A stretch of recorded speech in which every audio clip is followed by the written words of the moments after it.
Ms Siobhan Bailey. Thank you, Mr Deputy Speaker. I rise to speak to Amendments 52 and 53. And as you know, Mr Deputy Speaker, I've been campaigning to tackle anonymous abuse for many years now. I've been working with the fantastic Clean Up the Internet organisation, Stroud Residents, and also the brilliant DCMS team. We've been really focused on practical measures that are going to empower social media users to protect themselves from anonymous abuse. And I'm pleased to say that the government has accepted our campaign proposals, and these are to introduce verification options to give people the option to be followed and follow only verified accounts if that is what they choose, and to ensure that you know who is and who isn't verified. This also assists with ensuring that the positive parts of anonymity can continue online, as there are many. I respectfully think that this work is even more important now that we've seen the removal of the legal but harmful clauses, because we know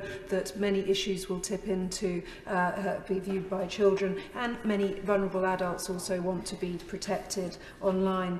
But we're not resting on this campaign win, as we want to see the verification measures really work in the real world, and for social media companies to adopt them quickly without any confusion about their duties. Separately, I think clarity is the order of the day, because we know that Ofcom, the regulator, is going to have an awful lot to do due to the excellent clauses throughout this legislation.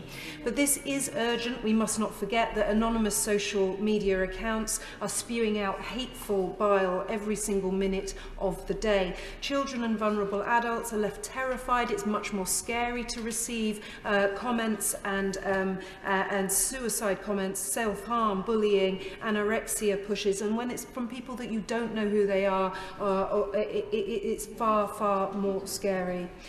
Financial scammers tend to hide behind anonymity. Faceless bots cause mayhem and start nasty pile-ons. Perverts know that when they send a cyber-flashing dick pic to an unsuspecting woman, that it's very unlikely, if it comes from an anonymous account, that it's going to be traced back to them.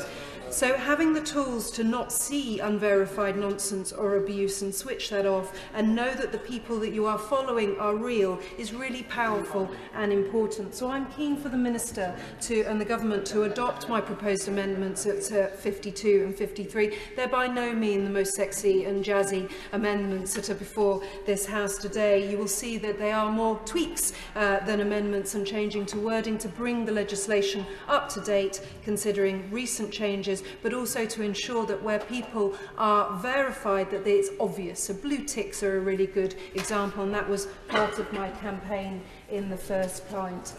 From discussions, I understand that the Government are considering adopting the amendments. I thank members of the House for calling them sensible and for backing them. I think this is really important.